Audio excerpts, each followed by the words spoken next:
right. Peace, peace, peace, brethren. Peace, cyberspace. To all of those that are tuning in right now on this wonderful Saturday. I'm gonna start off with a psalm so we can set the tone. Psalm 62. Truly my soul waiteth upon God, from him cometh my salvation. He only is my rock and my salvation. He is my defense. I shall not be greatly moved. How long will ye imagine mischief against a man? Ye shall be slain, all of you, as a bowing wall shall ye be, and as a tottering fence. They only consult to cast him down from his excellency. They delight in lies. They bless with their mouths, but they curse inwardly. Selah. My soul, wait thou only upon God, for my expectations is from him. He only is my rock and my salvation. He is my defense. I shall not be moved. In God, in my salvation and my glory, the rock of my strength and my refuge is in God. Trust in him at all times. Ye people, pour out your heart before him. God is a refuge for us, Selah. Surely, men of low degree are vanity, and men of high degree are a lie to be laid in the balance. They are altogether lighter than vanity. Trust not in oppression, and become not vain in robbery. If riches increase, set not your heart upon them. God hath spoken once, twice have I heard this, that power belongeth unto God. Also unto thee, O Lord, belongeth mercy, for thou renderest to every man according to his work. Selah, Selah, and Amen. I like that. I like that ending. Thou renders according unto every man for their works, the work that you put in and what you get in return. And I chose that one because it was so fitting. Actually, I didn't even know that was there because I just chose that just now. But today's title, or today's lesson, is spiritual investment. Spiritual investment. You know, whenever I think of investment, I'm always thinking about, you know, money. I'm sure some of you had the same idea as well, you know, money. When you invest your funds into the bank and you're trying to grow your profits, you're trying to make sure that, you know, the money accrues and you get, you know, compound interest, return on investment. That's how you grow. But then what about spiritual investment? You know, how do you invest in your spirit? Where am I going with this? How do you invest in your spirit? And before I dive deep into this, I wanna take it slow. I wanna make sure that we're all on the same page, that it can bake with you guys can relate, but most importantly, that we go back to the basics and remember why we do what we do and where we're trying to go to at the end of the day. On that note, recently, about 2 weeks ago, maybe 3 weeks ago, I was working in the hospital. I have the opportunity to work with elderly patients that have dementia, suffer with dementia. And every time I go there and I do some work, it's always a different day. It's always unique. It's humbling to be in the position to serve those that are very vulnerable. And so on one of my shifts a couple of weeks ago, I was talking to one of the elderly patients, and then out of nowhere, this nurse came out of nowhere and then started talking to me. We just started talking. We were talking about innovation, Black entrepreneurship, etc. And then she's like, "Oh my gosh, Zeke, you need to go to China." I'm like, "Okay, what's in China?" There's this Black national initiative, Ubuntu something. You gotta go there, man. It's gonna work. You have such amazing ideas. It's gonna work. My ideas are gonna do wonderful. I'm like, okay, wow.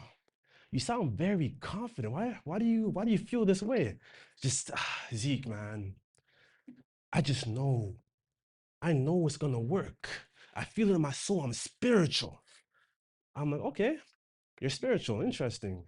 Yeah, man, it's just gonna work. That the lead person that's pushing this, he's spiritual too, and he's pushing it. He's on Facebook. I read his books.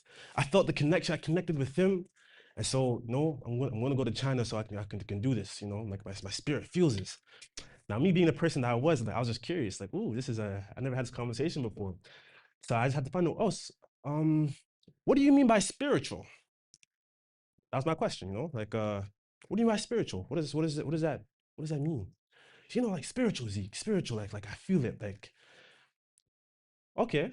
Like my spirit is so strong, I can feel connection, can feel good things, my spirit has meaning. I'm like, all right. So what's so special about your spirit? He's like, oh, my spirit, I can connect with anyone. My spirit form is like water. I'm like, yeah, okay, interesting. When were you born? Oh, I was born in early February. I'm like, oh, you're an Aquarius, the water sign. Say, no, no, no, no, no, Zeke, it's not that. It's not horoscopes, man. It's not horoscopes. It's like, this is real spirituality. So I'm like, all right, cool, cool. But this guy that's in China, the leader of the group, like he's very spiritual too. Like we're on Facebook groups, we're having conversations. I'm spiritually projecting, he's projecting back to me. We just connect, and that's how I found the group. I'm like, oh, okay, cool, cool. And he's like, yeah, his spiritual sign, he's like a fish. I'm like, oh, okay, nice. Was he born early March? Yeah, how'd you know? Pisces. She's like, no, no, no, no. It's not that, Zeke. It's not that. It's nothing to do with horoscopes. That's not the case. I'm like, oh, okay, cool, cool, cool. So she goes on to talk about how her spirit is special, that she has a purpose. I'm like, okay, cool, cool. So I asked her, what's your spiritual purpose? She says, I am a gatekeeper. So I stood back like this. I'm like, oh my gosh, she's a gatekeeper. We have gatekeepers here too. But she's a gatekeeper, she says. So then my mind being curious, I'm like, oh, what are you gatekeeping? She's like, Zeke, I gatekeep the spirit world. I'm like, okay, excuse me. So no one can go in there unless they go through you. He's like, yep, that's exactly what it is.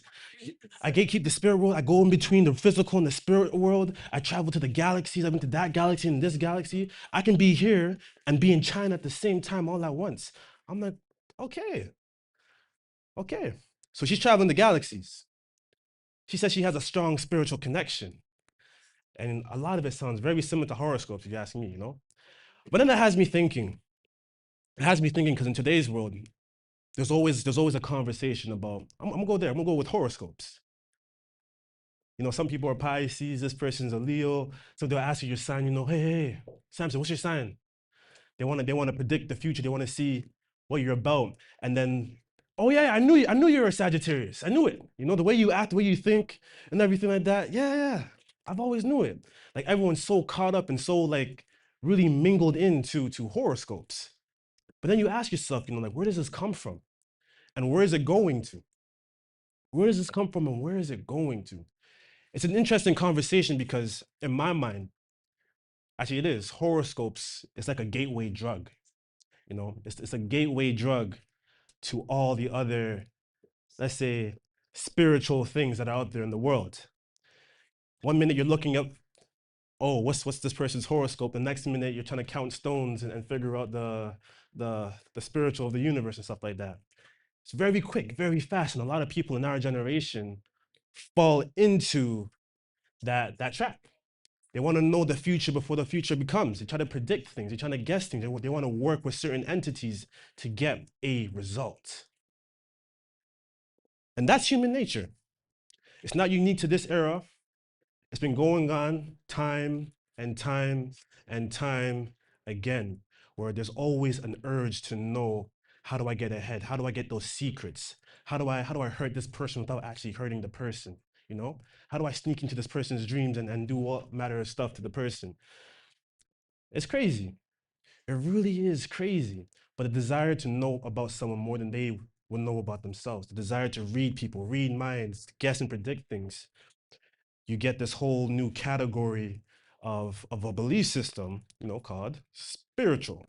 I'm spiritual. I'm sure some of us in the audience, even those that are out there in cyberspace, you have your spiritual friends, and they're everywhere. No matter where you go, there's someone that's always spiritual. I'm not religious, Zeke. I'm spiritual. I hear it all the time. I'm spiritual. Well, let's talk about it. I want to make sure that you and I can leave here with the same understanding. and to understand what does it mean to have a spirit. What does it mean to follow this book, the basic instructions before leaving Earth, Bible. You get me? What does that mean? And how do we do that?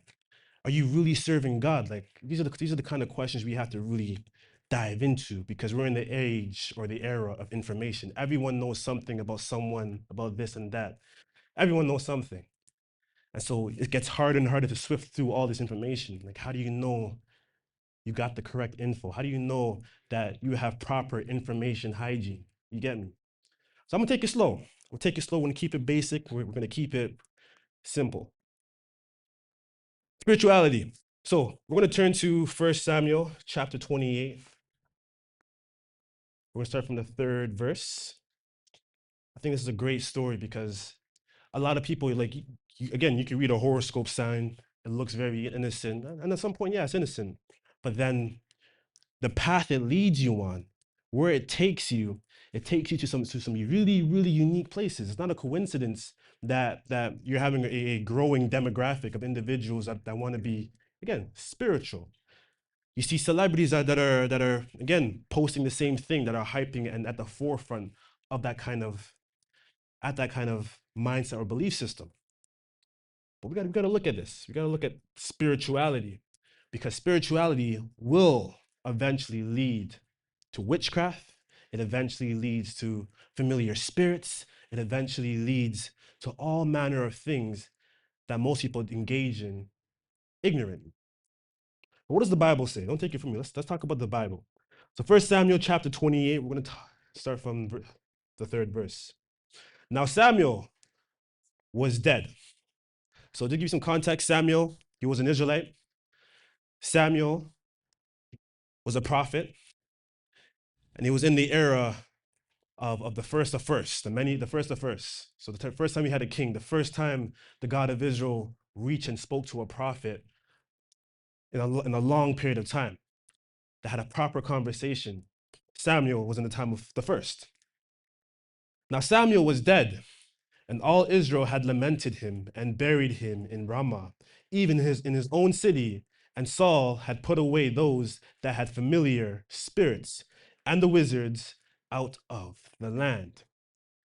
The wizards, the warlocks, the druids, the witches, all that stuff. If you watch, I don't know what you guys be watching these days, but maybe like you're watching Twilight, Sabrina, all them people. Saul put them away. And the Philistines gathered themselves together and came and pitched in Shunem. And Saul gathered all Israel together, and they pitched in Gilboa. And when Saul saw that the host of the Philistines, he was afraid, and his heart greatly trembled. He was afraid. He didn't know what was going to happen. He wasn't confident in himself. He didn't have that. He didn't know how this outcome was going to go. Keep this in mind, because this is not unique to Saul. He did not know the outcome of what was going to happen. He wasn't confident. That's what the scripture says. And when Saul saw the host of the Philistines, he was afraid. His heart greatly trembled. And when Saul inquired of the Lord answered him not, neither by dreams, nor by Urim, nor by prophets. Then said Saul unto his servant, seek me a woman that hath a familiar spirit, that I may go to her and inquire of her. And his servants said to him, behold, there is a woman that hath a familiar spirit at Endor. You're following me, right? Yeah. So we just spoke about horoscopes. And I told you most people would use horoscopes to learn about another person. They're not really confident. It happens a lot in I guess the dating world where oh, let me figure out her horoscope and I could probably predict things about her and then be ahead of the curve. Or let me figure out his horoscope and figure out things about the person and I could feel confident about it. They're always asking those questions about, they want to know more. They want to be confident. They want the results, the spiritual result. So they start reading signs. They start looking at your daily horoscopes, start going into all these manner of things, taking crystals and rocks and blowing powder. And if you're really starting getting your results, they go deeper and deeper and deeper. The more results you get, the better you get at doing the job that you were doing before. It just takes a little bit of results. And you start doing it over and over and over again. Take Saul's situation. He needs to make sure he wins this battle and he needs results. So he's going towards a familiar spirit. He's opening up the gate chambers right now. And Saul disguised himself and put on other remnants. And he went and 2 men with him, and they came to the woman by night. And he said, I pray thee, divine unto me by the familiar spirit, and bring me him up, whom I shall name unto thee. You know, in today's world, everyone has the notion or the idea that, divine is a good thing. You with me? You hear it a lot. You go at schools like, oh my gosh, you have divine presence. Oh my gosh, you have, you're so divine, divine, divine, divine. But most people don't understand that divinity is not a good thing. Divinity is evil. But the world will teach you that divinity is good. You asked AI? Hold on. They didn't hear you on chat. Come to the mic. Come to the mic. They need to hear that.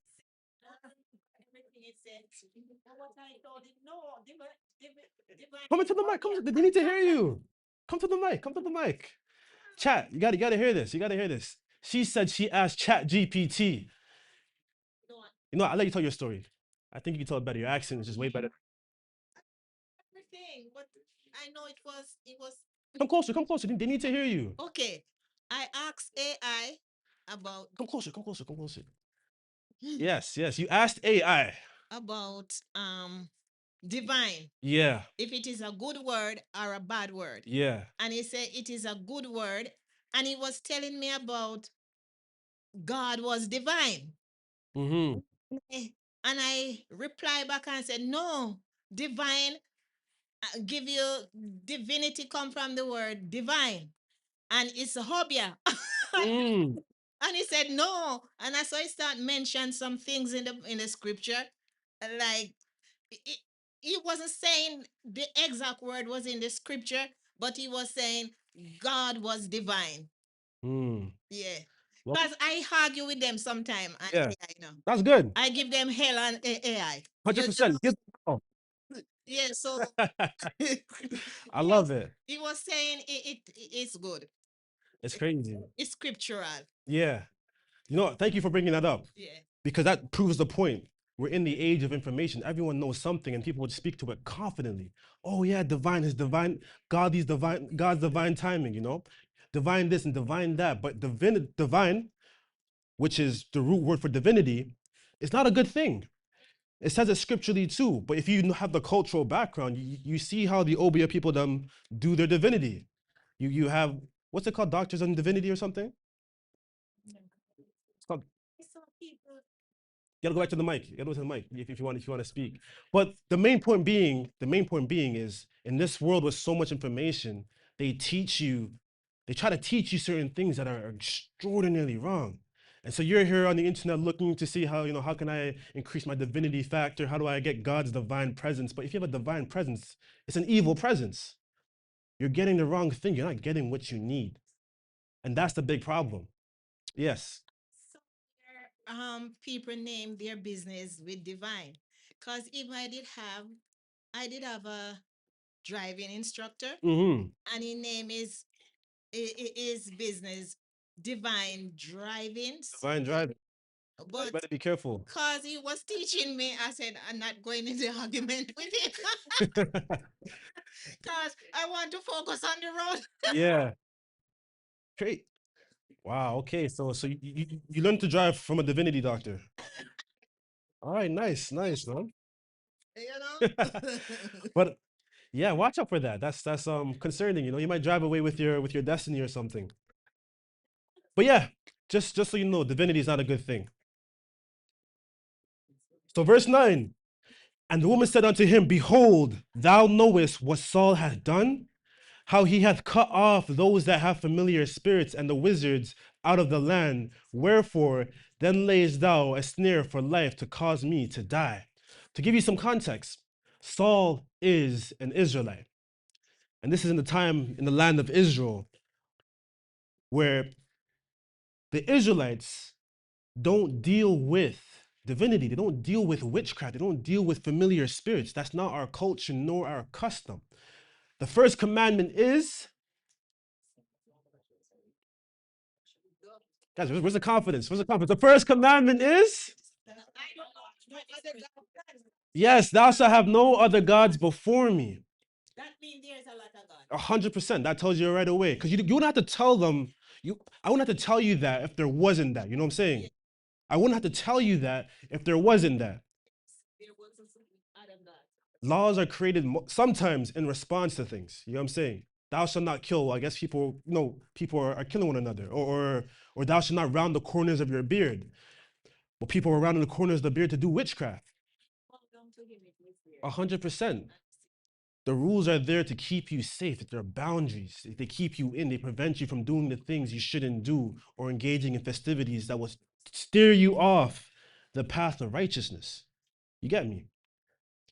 And so the the judgment, to eliminate or to remove all those other individuals that practice divinity was there to help the people out. Because if one person starts, best believe all the others will engage sooner or later. This was equivalent to horoscopes in this time. And Saul swore to her by the Lord, saying, as the Lord liveth, there shall no punishment happen to thee for this thing. Because Saul was desperate. Saul wanted to know the answers. Then said the woman, whom shall I bring up unto thee? And he said, bring me up Samuel. I need to talk to Samuel. Samuel has my answers. Just listen, just go. I'll get you the chicken blood. I get the bones. Just do what you got to do. Bring me Samuel so I can talk to Samuel. Then said the woman, whom shall I bring up to thee? And she said, bring up Samuel. And when the woman saw Samuel, she cried with a loud voice. And the woman spoke to Saul, saying, why hast thou deceived me? For thou art Saul. And the king said unto her, be not afraid, for what sawest thou? And the woman said unto Saul, I saw God descending out of the earth. And he said unto her, what form is he of? And she said, an old man cometh up, and he is covered with a mantle. And Saul perceived that it was Samuel, and he stood with his face to the ground and bowed himself. So you're like, okay, what's going on there, Zeke? What's going on there? So the familiar spirit, woman, the woman that's dealing with the obia, is conjuring up the spirit of Samuel, and Samuel is speaking through her to Saul. They're having a conversation. She's like the conduit, the medium, the in-between, because Saul needs his answers. This is high-level stuff here. In today's world, what does that look like to you? This is obia. It's juju, like they say. What was that? You said obia, innit?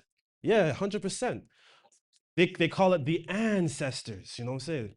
The ancestor spoke to me and my auntie told me this and they told me that, etc. That's juju or voodoo, whatever you want to call it. But the moment you start to just because you can do something, it doesn't mean you should. Number one, that's the big thing. Just because you have the ability to access something, it doesn't mean you should. Because when you start to tap into those things, you start to play with that world. When you start to get answers to things you shouldn't really know the answers to, you're stepping into dicey territory. But look at the situation. You got to see the human in Saul. Saul's a human. He's looking for answers. He doesn't know. He's anxious. He's afraid. He's nervous. And so God's not answering him. He feels like God's not answering him. So he needs to find an answer. So he goes to the Obia woman to get those answers. In today's world, I don't he's not texting back. He's not texting back. Okay, cool. Horoscope. Okay, yeah. Scroll down. All right, this is what I gotta do. You know what I'm saying? It's a similar thing, but the more they know, sooner or later, they're gonna start, gonna go visit the woman that reads, the palms, and then have their little seance with the red candles and everything. It starts small, but it really builds up really quick. Where do you invest your spirituality? Where do you invest your time? That's the question you got to ask yourself. What we do physically manifests spiritually. And a big part of the spirit, the big part of training your spirit is what you do in the physical world, especially as an Israelite. What you do, how do you train yourself? Do you have patience? Are you able to wait on the Lord when you have a cry, when you need help? That's the training of the spirit. And so you have individuals out there that are trained immediately to go towards the ancestors to get their answers. Yes. Something I noted also is that even for Saul, he had to go to someone that's familiar. Mm, So even though he went to the woman, but he had to seek the guidance from someone that's familiar, because when Samuel was alive, the information to Saul was coming through Samuel. mm, So you could see the structure there too. Now that Samuel is not there, it's not that I could go and talk to everybody or everything changes. He's going directly again to try, even though it's on the other side. I need to speak to Samuel because I know when it's Samuel, it's coming from the God of Israel. mm. See, so just to give you some context, because prior to that, Saul was told that he would be cut off because of what he did. He lost the sauce, he lost access, and he really wanted that access back. And Samuel was a big key player in his guidance and in helping him get to where he needed to get to, the guidance that he needed. And when Samuel passed away, he lost the person he went to all his answers for. And so he took it upon himself and he broke the law. He violated the commandment. He sought another God to fulfill his requests and wishes.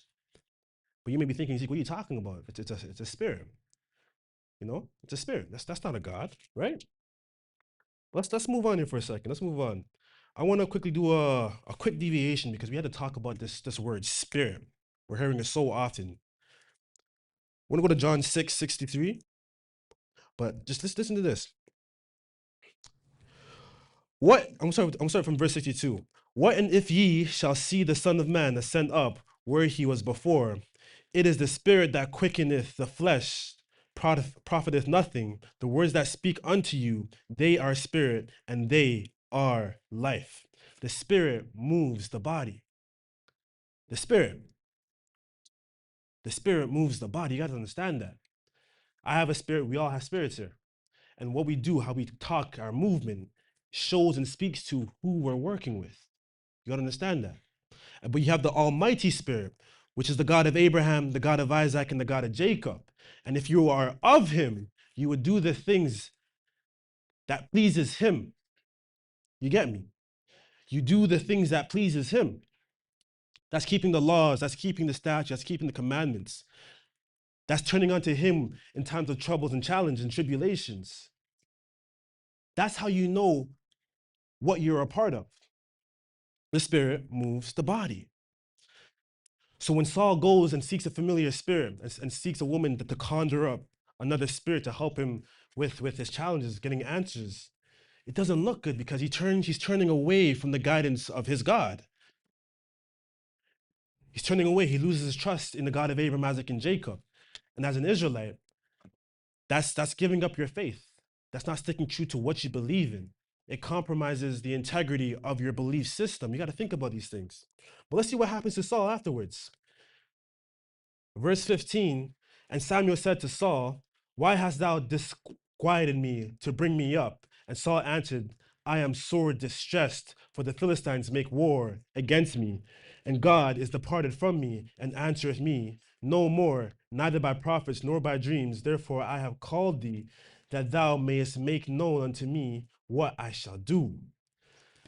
So he's nervous. He's looking, he's saying, yo, Samuel, look, God's not talking to me.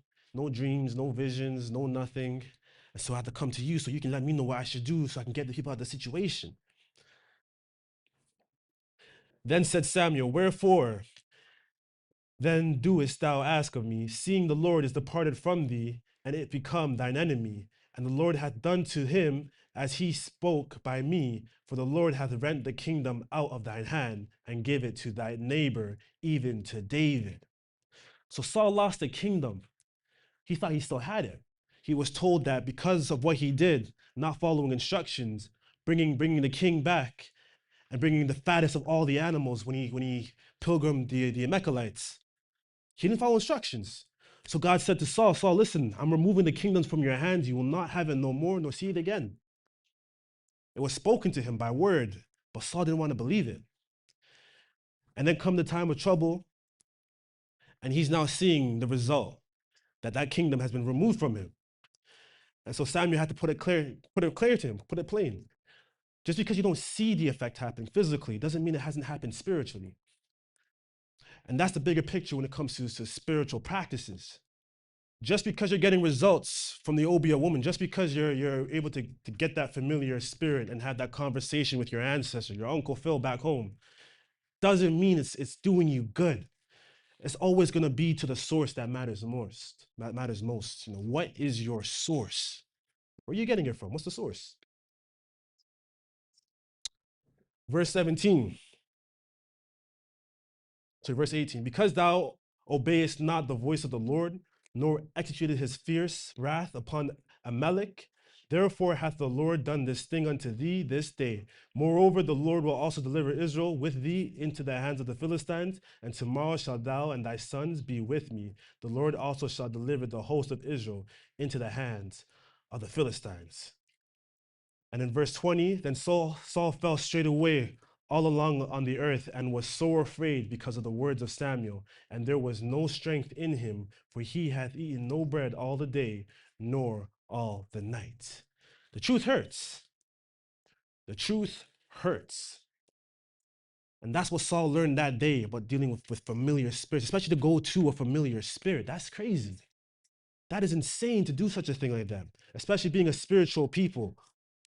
He knows the laws. He knows the rules. He put the law forth, said, "Go, guys, get out of here."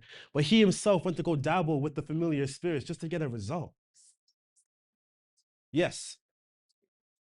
What is a familiar spirit? Okay. What is a familiar spirit? I alluded to it before. Someone you're familiar with, isn't it? You hear it in the word familiar. But a familiar spirit speaks to the ancestors, for example, someone that's lived before, that's died, and you're using that parent, that entity to get a result. It could be an uncle, it could be an auntie, a brother or a sister that you're communicating with in the spiritual side that's there to help you get answers. A lot of people that deal with chemitism, a lot of people that deal with obia, voodoo, are all dealing with familiar spirits. Hey, even the Catholic Church. That's a conversation for another day. But whenever you try to get a result from someone that's died a long time ago, that you contact, that you worship, that you please, that is a familiar spirit. You see it all the time in voodoo. You know you're dealing with a familiar spirit because the moment they enter your body, they want sugar, they want alcohol, they want all these sorts of things to please all the sensual modalities of your system. You see it all the time in places like, you know, Hades or West Africa, etc. They're dealing with familiar spirits. Is it someone that you know directly, or it's just any common spirit, anything? It could be any common spirit or anything. Okay. Yes. Okay. Most times, though, it's a family member or someone that you known or worked with. There's a connection there, so you're familiar with that spirit. Yeah. So keep that in mind. If whenever an individual, you have a question? Oh yeah, come to the mic. Don't be shy, guys. Don't be shy. Come up to the mic. Let's engage. Let's dive deep into this because this is real life. You're gonna encounter at some point or another, but people like to get help from the dead, and you got to watch out for that. But we don't deal with the dead here because our God is the God of the living, even the God of Abraham, Isaac, and Jacob. Yes. Okay. What I'm gonna say is that the God that they use in Christianity Mm-hmm. is from centuries ago, and they kept on using. They use him in Christianity. That image, and I figure now you are talking about this familiar spirit. Yeah. That's why Christianity speak those languages. God is speaking to the dead. Mm. That's what I want What's to just a say. comment, not a question? Huh? Is it a question? No, I'm just saying that because they worship a God that is dead and is a man. Yeah. Yeah. And when they want to get to him, they speak in this language and say, is their God language? Yeah. Yes. So that dead man familiar with Mm. their languages, I, the tongues. I think I see where you're coming from. I think I see where you're coming from. Yeah. You're saying that because I'm saying they speak to familiar spirit. yeah, They speak to spirit in these familiar languages. They entertain them. Yes. They entertain them spiritually. Yes. So They open themselves up to yes. receive them. So you know that Christianity speak in tongues. Yeah, I see. Yeah, yeah. So they speak to their God with that language, and yet, and everyone fall in it, Mm, fall to it. Yeah, it's a but hot man. it's not a language of the Creator. I hear you. It's not a language at all. Yeah, It's but not a language. because they speak into the dead. 100%. Yeah. I hear you. I hear you in that. It's again, it's a crazy world out there. There's so much going on. There's so much information going on. But it's interesting because again, the scriptures or the script tells you all these things already. You can see these things in the Bible, but you can also see this in the real world, in real life. Just think about it. You will never get the attendance of people coming to see you at your death versus your birth. Think about the people that come to a funeral. You have friends, you have family, you have all these people that come to a funeral to see you when you pass over for your death. But compare it back to your birth or even your birthdays. It's always about death, death, death. You're always talking about the ancestors. You're always talking about who died and passed away, but you're never concerned about who's present, who's here right now. You get what I'm saying? You're always so focused on the past, but you forget about the present and the future. You get me? And it's a reoccurring theme over and over and over again across all cultures. But that's what makes us different from the rest of the world because we serve the God of the living. It's written from the very beginning, the living, the God of the living. We don't deal with the dead. And if you get in contact with the dead, then you have to separate for a couple of days, from 7 days, depending on your situation. The laws of separation because our God is holy and he expects us to be holy as well. You're following? So when the world's out here dealing with the dead and they're looking towards celebrating the dead or even communicating with the dead, it shows you who they're working with and where it's coming from. We're going to touch on that. We're going to touch on that just now. But it's a huge thing. It's a huge thing because everyone picks up this book. You have services that go on in shrines where there's a whole dead body in the middle of the worship place, and they're singing, they're praying, they're praising, etc. All these things, but those things are contrary or contradictory to the scriptures because the scriptures says that the dead and the living must separate. There's a time and a place for everything, but you don't bring the dead to a place of worship. I'm gonna go to Deuteronomy 12, but yes, Peace. peace. You know, I've observed um people who have lost a family member, and they seem to seek comfort from speaking to that person as if they're still, Alive. yeah.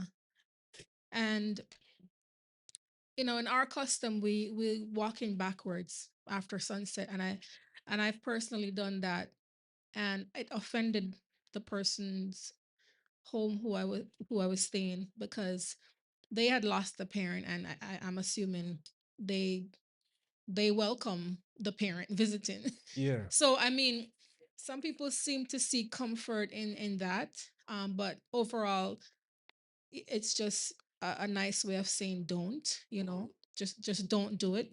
There's a reason why we don't. So I guess just emphasis on why we do not speak to the dead, or why we do not conjure up and burn, you know incense and stuff, and call on them. Even though some people seem to find comfort in it, we should not. We absolutely should not. 100%. I hear you in that. It's tempting. It's very tempting. It's very comfortable to have those conversations, to go there and do those things and dwell. But spiritually, it's not good for you. It's not good for your health. I'm not sure if any of you guys witness or see the trajectory of how individuals grow when they dwell by the dead. Maybe it's just me, but it doesn't look good. It doesn't look good at all. It's like, yeah, it doesn't look good at all. But the point being is this. I say this because I want to build clarity here. I want to make sure that we're all on the same page. But everyone's trying to understand this book. Again, this is the number one book in the world. I don't lie to you. If I'm lying, I'm flying. All right. This is the #1 book in the world. You can find it everywhere. I say it all the time. You can find it prison cells, hospitals. The government has it. The courtroom has it. It's underneath the shelf in the stand at your hotel room. It's everywhere. It's in Chinese. It's in English. It's in Spanish. There's a Korean Jesus out there. But the point being, it's in all cultures. It's everywhere. It's the #1 selling book in the world. But then everyone wants to have funeral services. Everyone wants to go by the dead. There's graveyards in every single corner. There's people that have their churches right beside a graveyard, but then they say that they believe in God. Where is the common sense here? If it's not making sense, it's not making dollars. It's not making, well, spiritual dollars, we'll say, innit? It's not making currency. It's not adding up. There's no return on investment. It doesn't make sense. Is there another question? There's two. Okay. So do you want to take questions now or do you want to do it at the end? I'll take one question now. You'll take one? Yeah. Okay, so this one is from Xavier. It says, my guess is, from my understanding, when one dies, the spirit goes back to the God of Israel. Mhm. What's happening here with Samuel's description? So the spirit does not go back to the God of Israel because spirits roam the earth. You gotta keep that in mind. That's how the OBL woman is able to conjure up those spirits. They're around, they're always around. That's why you gotta know what presence is around you because the entities are always around. When I pass, my spirit will still remain on earth. Your spirit doesn't go up to heaven. You can't go to heaven. The scripture says, John 3:13, no one can go to heaven unless he come from there. Hate to tell you, I don't come from there, so you can't go there. But your spirit is here on earth. And if it gets into the wrong hands, someone could use what the skill sets you built here can be used for someone else's benefit. And that's why Obia, that's why voodoo, that's why juju is so attracted to a lot of people, because when they learn to use it, they can use it for nefarious purposes. They can use it to progress an agenda. They can use it for all sorts of things. All sorts of things. Ask yourself this question, you look at the Catholic Church, you see that a cardinal gets elected to be a pope, but then they have a name change. So he went from John to Francis the 14th. It's not John there anymore. You gotta understand that. That's the 14th time they've called Francis to do a job. They won't tell you that though. The only difference between them and the people that you see in certain cultures is that they use it more progressively. They use it to kill one another. They use it to expand an agenda. It's how you use it at the end of the day. That's why you have the whole name change. And you see, once the spirit of Francis goes into John, John starts doing all the things Francis does. John can speak well. John all of a sudden has an urge to work back on the calendar again. John is making all these secret plans. Francis is making all these secret plans. Well, John, who turned into Francis, is making all these secret plans to further the agenda. The spirit moves the body. Remember that. And what you're seeing what Saul is doing, the spirit went in to the familiar woman to communicate with Saul. I'm telling you, spiritual investment, where would you put your spirit? Where are you investing your spirit? That's the question you got to ask yourself. How are you going to use yours? But I only use that example to give you just an understanding or clarity of the world that we live in today. There's so much things happening. There's so much belief system. There's so much ideologies and ideas and philosophies, etc. But we got to shift through this because everyone says, they believe in this book. Everyone says that, oh, I'm in here. Well, are you really in here? Are you really following what's in the blueprint? Are you really in there? We're going to go to Deuteronomy 18 because here's where I want to make the separation. Here's where I want you to understand the God of this Bible. When thou art to come, so Deuteronomy 18, verse 9, when thou art come into the land which the Lord thy God giveth thee, thou shalt not learn to do after the abominations of those nations. This is the God of Israel speaking to his people. Even God is saying, not all things is good. You shouldn't learn to do what the people of the land are doing. It's not a good thing. There shall not be found among you anyone that maketh his son or his daughter to pass through the fire. People sacrifice their children to get the results, man. That's what they do. Some people are willing to offer up their own offspring so that they can make a couple dollars here and there. It's a real thing. But we don't do that. Those that believe in this book cannot do that. Because in order for you to serve this God and to walk this path and to keep on this path and to be in good standing, to be a part of the family, you need to follow the household rules. You get me? You got to follow the structure of how the house is made. We don't do those things. We don't pass children through the fire. That's madness. But there's people out there that do it every day. There shall not be found among you any that maketh his son or his daughter to pass through the fire, or that uses divination, or an observer of times, or an enchanter, or a witch. We talked about divine just now, right? The world is teaching you about divine timing and divine presence and divine comprehension, but divine is just a root word for divination. So if they're doing all this divine stuff, is it really of God? God, I gotta think about these things. Or a charmer, or a consulter with familiar spirits, or a wizard, or a necromancer. You get me? Harry Potter is not a good person. I hate to say it, like I love the movie, was great. The shows were great, but no, that's not good. You see how they work? They make the bad stuff look good. You know what I'm saying? I remember I was younger and I used to watch the Harry Potter series. I was bringing on my wand, Wingardium Leviosa, and my mom was looking at me like, "Yo, you crazy? What are you doing?"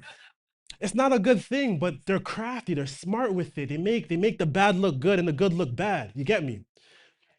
They make the bad look good and the good look bad, so that we can just say, "Ooh, that looks attractive," Ooh, I wanna be a part of that. Oh my gosh, let me get my wand too. Let me get my magic potions and witch book as well. They have these shows that glorify all the evil now, and now you're having emotional connection with the evil character. You get me? It's so crafty. And then the more you see it, you start to it starts to dull you down a little bit, like it's not too aversive. It's fine. It's okay. They're just human. They can do that. If that helps them, I'm with it. Let's say a prayer.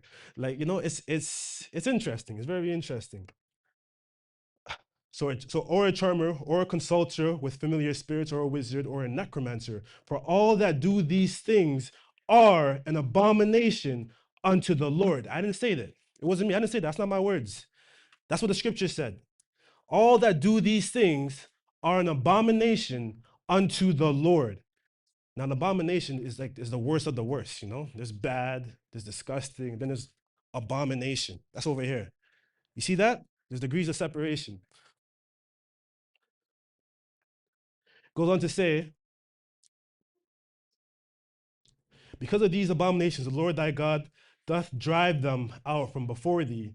Thou shalt be perfect with the Lord thy God. That's why you gotta love the scriptures, man. Because it shows you the brand of the God of Abraham, Isaac, and Jacob. It shows you how he thinks.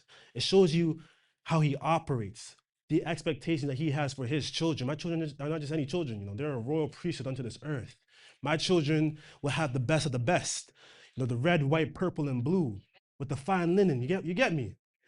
They shall only eat clean food, nothing unclean, will not touch your lips at all. But then the world wants to offer, what is it? The crab cheddar biscuits, and they price it higher to look more extravagant. Can you believe that? You're here eating garbage at a premium price. It's terrible. It's really bad. That's arthropods. I had this. I'm so passionate about this conversation because people drive me crazy. It's like, you're gonna convince me? You're gonna convince me that crabs and lobsters, prison food, is luxurious, and you're gonna have me pay hundreds of dollars for that? It's mad. And then I asked the same person, would you eat soy sauce, sesame flavored cockroach? They said, no, I wouldn't. Are you dumb, Zeke? You mad? I ain't eating that. But you'd eat shrimp? Like, I don't understand that, man. I really don't understand that. Every animal has a function on earth. You gotta understand that. Every animal has a function on earth. Crabs, bugs, clean up the ecosystem. They're out here telling me in school, you guys gotta clean up the ecosystem. You're making a big mess. It's up to you guys to fix the mistakes of your parents that polluted the earth. The seas are green. The sky is orange. It's bad. You gotta fix it. But then I'm doing the research, I'm scrolling through, and I learned that clams clean the water, and you guys are eating all the clams. And then now it's my fault? Like, what am I supposed to do about it? It's so frustrating, But seriously, you can put a clam in a fish tank, a dirty one. You can go away for a couple of days and you can come back and like, wow, yes. But then I got to clean up the earth. But our God is so amazing. That's what I want to go. That's what I go back to. The brand of the household. The brand of the household. Like, you should be proud of yourself. When you walk the street, like, you got standards. You got self-respect. You're ordained self-respect. You don't have to discover it. It was already there for you. You get me? You should bathe, keep yourself clean, wash your face, have good hygiene, physical and spiritual hygiene. You get what I'm saying? That you make sure you lock and you tap in every single day. You be grateful for the good things that happen to your life and sing praises, sing alms, give back. It's built into your way of life. Biblically, if you're actually following the scriptures, it should be built into your way of life. But then you look in the world, everyone says, oh, I believe in the Bible, but no one's doing what's instructed. No one's following the blueprint. No one's actually paying attention to what is required of them to actually serve this God, to put in that work, to put in that investment, to put in that sweat equity. Because when you invest in something, you do it right, you would have a huge return on interest. You get me? You will have a huge return on interest. It just piles up. Priest Andal refers to it as a spiritual bank account. When you put in your tithes, you're giving back, you're trying to build this nation, you will be blessed. When you take the time to help one another out and see the upliftment of your brethren, your neighbor, because when one of us shines, we all shine. You get me? You slowly make the environment around you so much more better when we cheer each other on as a family. When we operate and move as one team, one people. You get me? Are you guys picking up what I'm putting down? Yes. Okay. Very important that we see it that way.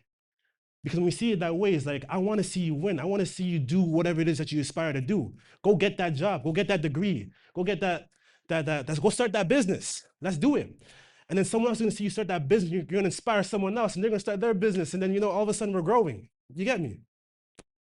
It's the kind of mindset we want to have when we're working with one another, that investment authentically in who we are and what we believe in. There is no separation here within this household. It's supposed to be one people, one nation, one family. One. We always say, hear, O Israel, the Lord our God, the Lord is one. But then you read all the time in the scriptures, but then you go out there into the world and you have 45,000 denominations of Christianity. How does that work? God is a family man. And those that want to serve him, those that want to be a part of that family, they have to be one with him, even in spirit. That means keeping the new moons, the Sabbaths. Today is a new moon. How many of you guys have had a good new moon? Today was a good new moon. It was a really good new moon. My time is running up, but I want to share this with you guys because the new moon is something really special. I think it's a great place to jump to before I wrap up, and I'm just setting the stage for Chris because Chris is gonna come here and just blow the roof off this place. So you guys got to get ready for that. There's coffee in the back if you haven't seen it yet. Get ready because you won't believe what's gonna happen next. It's gonna change the world. But yeah, Psalms 81. Psalms 81. I want you guys to read what I read this morning. This is so beautiful. Sing aloud unto God our strength. Make a joyful noise unto the God of Jacob. Take a psalm and bring hither the timbrel, the pleasant harp with the psalm tree. Play some music. Blow up the trumpet in the new moon. You never heard about that before, have you, huh? What you know about the new moon? All right, hold on. In the time appointed on our solemn feast day, for this was a statute for Israel and the law of the God of Jacob.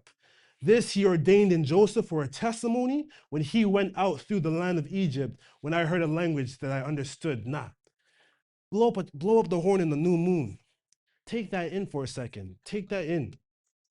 Because there was a law and a statute unto Israel. A law, we all know what a law is, right? Like a rule. But what is a statute? Yes, it falls into culture, but a statute is a law that's forever. A statute is a law that is forever. Not just for 2025, not just for 2026. This was way before the time of Christ. Forever. I have to do it. Jesus the Christ did it. Moses did it. etc. It's a statute. It's forever. But then you go out there into the real world, and I'm trying to talk about my culture. I'm like, yo, guys, I can't be here today. I have to go. It's a holy day. Oh, what kind of holy day? I have to go do celebrate the new moon. Zeke, what the hell is that, man? Huh? Like, I'm confused, like, because in my mind, like, I think it's common knowledge. This is when I was younger. But then they're looking at me like I'm the crazy one. But guys, it's in the Bible. What? No, it's not. Yeah, it's right there. It's everywhere. Simple thing as the new moon and the Sabbath. 2 days within each month that are holy. 2 days in each month when the gates of heaven are open. 2 days in each month where you're most likely to get your prayer answered. Those 2 days. And no one talks about them. No one knows about them. No one else really had to commemorate them. But us here at this nation, take that in for a second. But that's our God over there, man. That's the God of Abraham, Isaac, and Jacob. That's his work. That's just the structure of the household. There's so much to cover on just that alone. But the brand of the God of Abraham, Isaac, and Jacob is pure. It's right. We always talk about righteousness, right? Yeah. Righteousness. It just means right with us. It just means right with us. Because there's so many things going on in the world. 45,000 denominations of Christianity. I got to keep on saying that. Someone has to be right for that to be true. And if there's 45,000 different answers, there's only one right answer. And it's not among the 45,000, which is crazy. So you start thinking about that. You start thinking about all this information. You really have to sift through it. You really have to think about what you're being presented with. What value you can bring into the world, but most importantly, who's telling you about what and where's it coming from? You know, you got to do your own, not just do your own research, but to think critically, because there's so many different things that are out there in the world.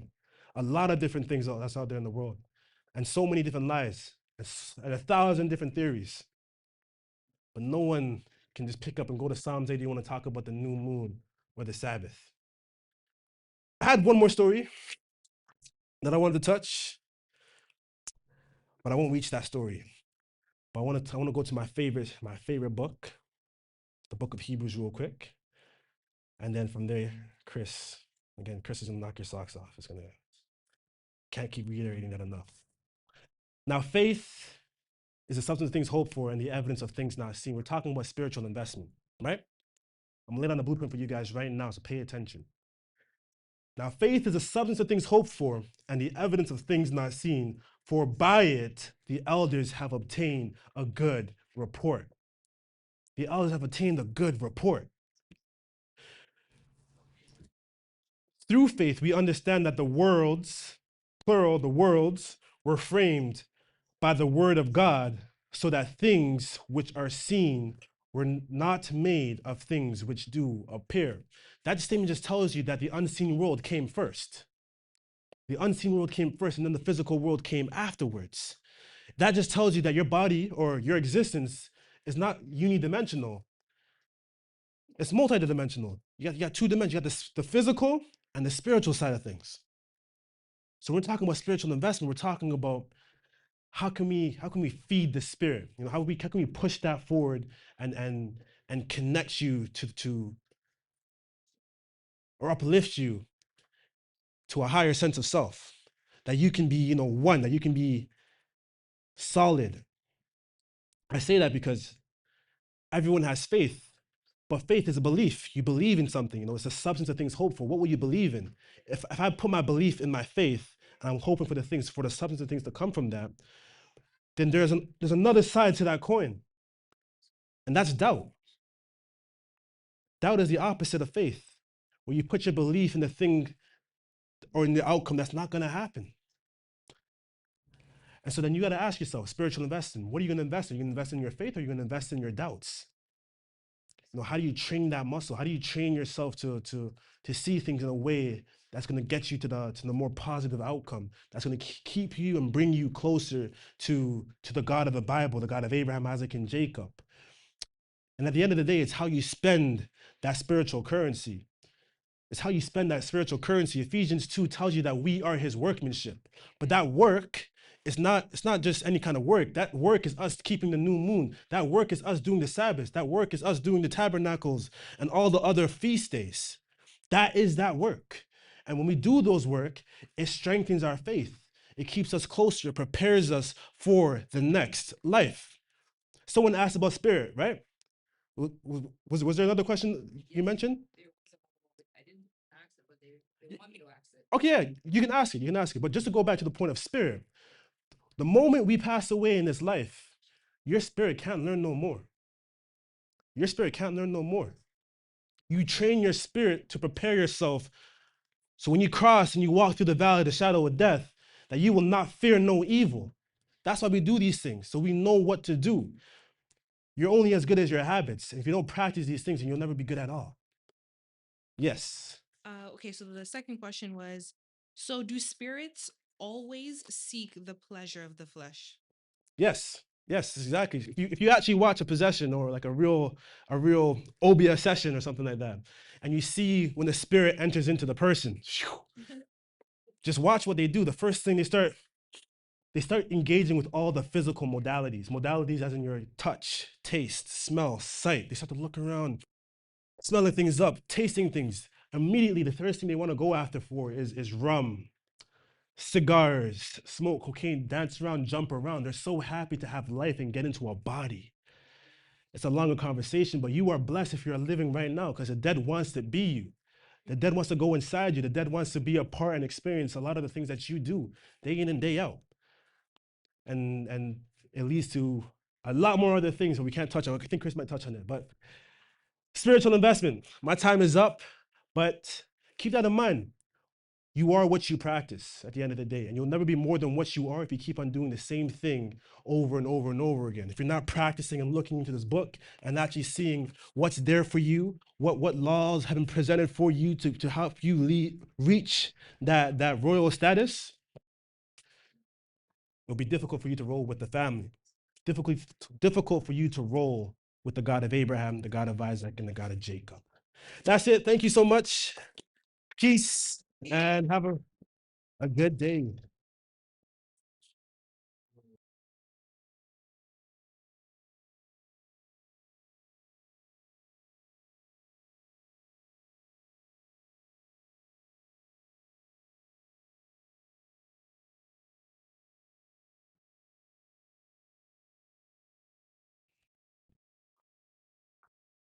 All right. They say I have no there's no commercial break. It's straight into it. They get to see all the give a round of applause for Ezekiel. Give a round of applause for Ezekiel. Hold on, let me get my agua. Very good. Spiritual investment. So let me go ahead. I'm gonna set the tone real quick. And I'm looking at this Psalms that I'm about to read now, and I believe I read this Psalms before. But like it's written, it says to meditate on the scripture. So I'm sure the more that I'm up here, the more Psalms I'm gonna be saying or repeat thousands and thousands of times. God spare my life. So let's set the tone. Psalms chapter 80. Those of you, some of you who was here, you read this morning. Give ear, O shepherd of Israel, thou that leadest Joseph like a flock, thou that dwellest in between the cherubims, shine forth. Before Ephraim and Benjamin and Manasseh, stir up thy strength and come and save us. Turn us again, O God, and cause thy face to shine, and we shall be saved. O Lord God of hosts, how long wilt thou be angry against the prayer of thy people? Thou feedest them with the bread of tears, and givest them tears to drink in great measure. Thou makest us a strife unto our neighbors, and our enemies laugh amongst themselves. Turn us again, O God of hosts, and cause thy face to shine, and we shall be saved. Thou hast brought a vine out of Egypt. Thou hast cast out the heathen and planted it.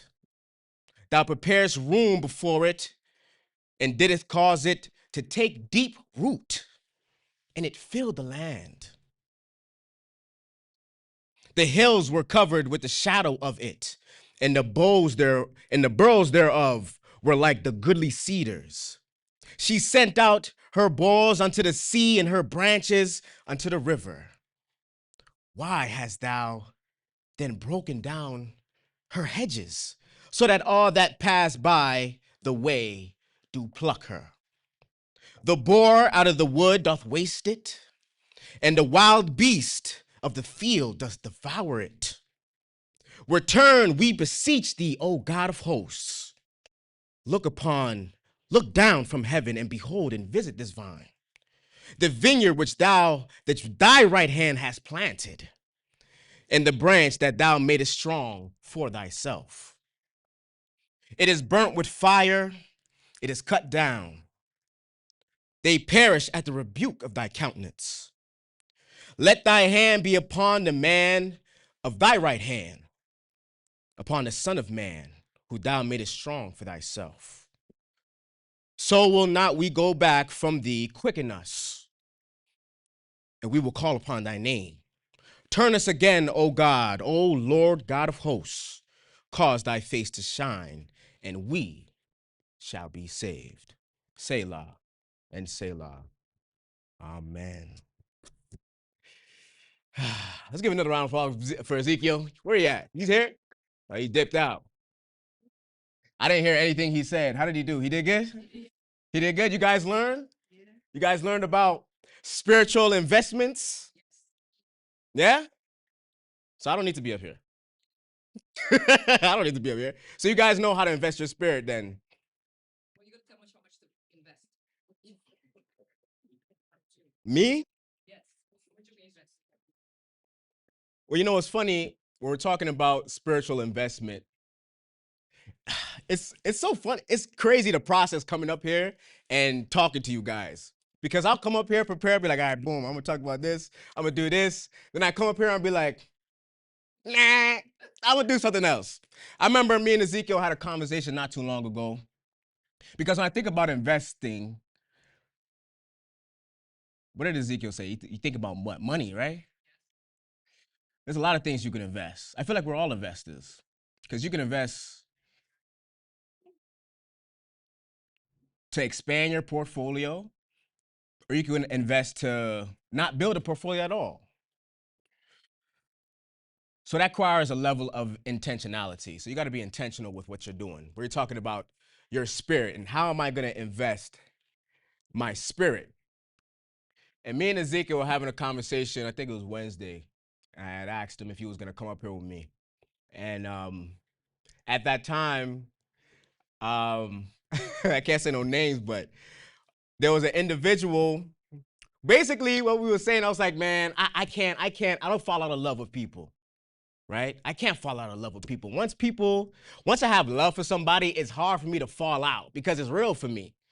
You know, it's like my heart is like in like a renter's friendly state. Like I be trying to kick people out and it's just like they be staying there rent free. They be squatting in there. I be trying to call the cops, get them out of there. Be like, oh no, technically they had a bill sent to the address, so they got to stay there for 6 months. And just like, damn man, I'm trying to get this guy out of here, man. Why I care, bro? I care so much.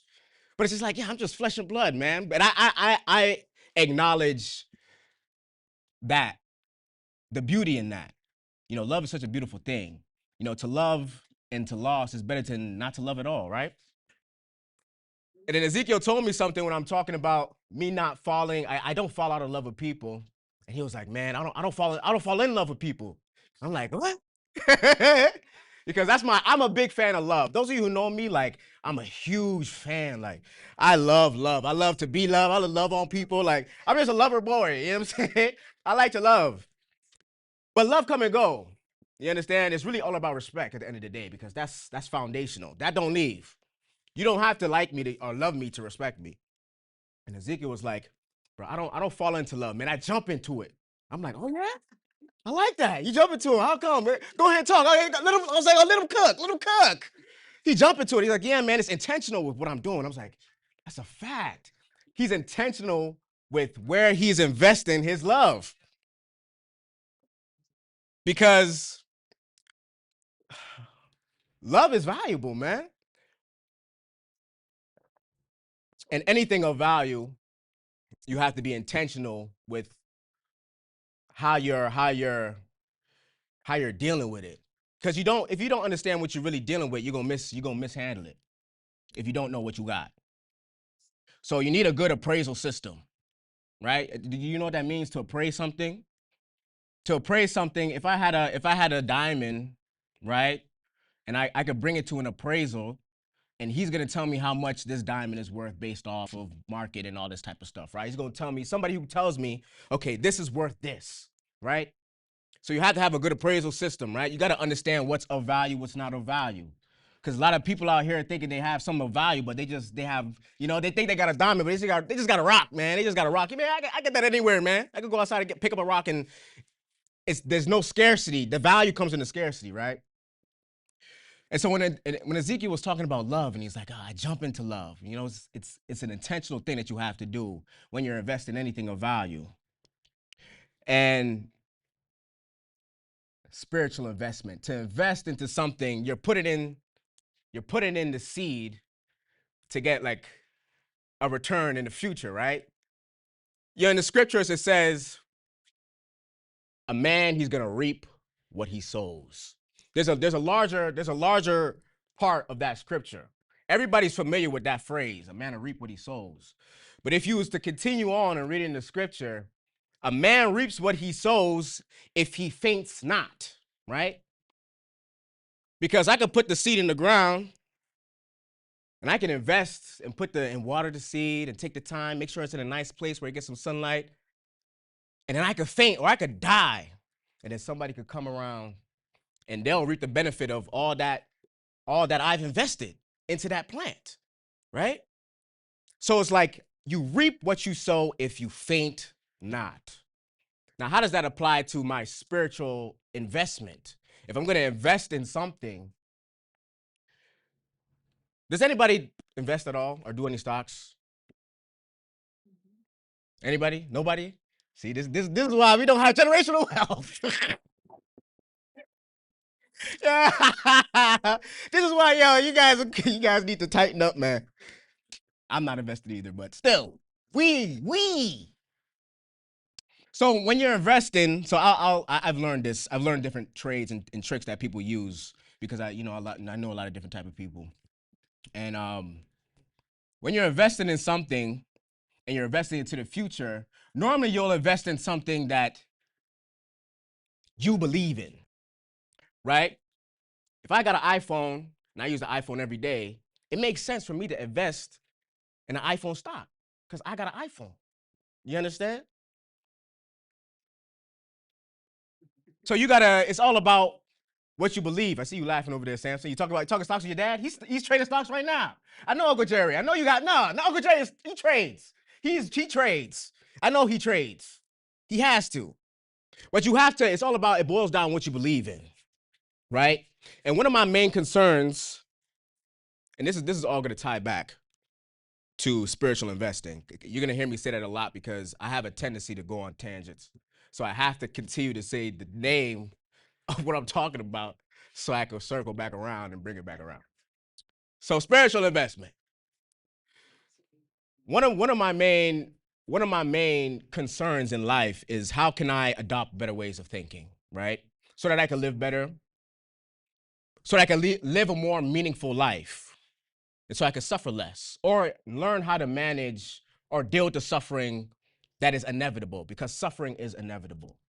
We read not too long ago in James where it talked about long suffering, all the different types of suffering and patience that is necessary in order for you to maximize your portfolio with your spiritual investment.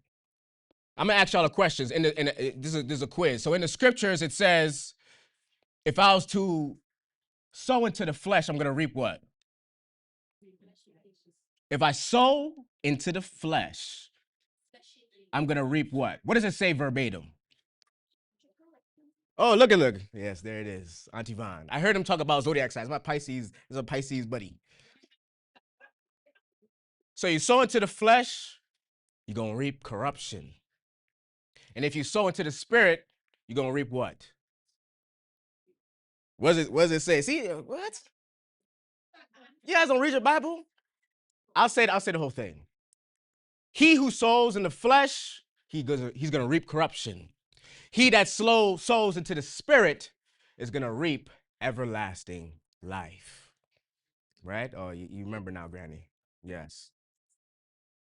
Everlasting life. Right?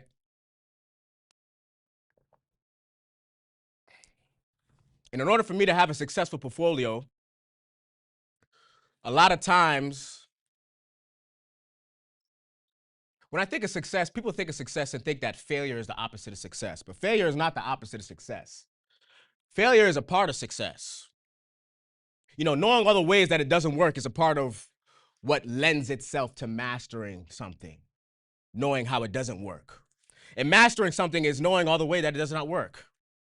And the method in which you know the ways that it does not work is you gotta fail, you gotta fail, you gotta fail, you gotta fail. Right. But you're gonna reap what you sow if you do what?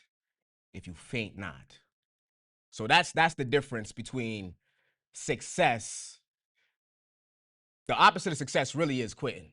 It really is fainting. Because you can't get no success if you faint and you don't reap what you sow. You don't reap anything that you've invested spiritually, right? And now we have to ask the right questions. Okay, so you're talking about investment, you're talking about money, all these analogies. What exactly am I supposed to be investing into? What exactly?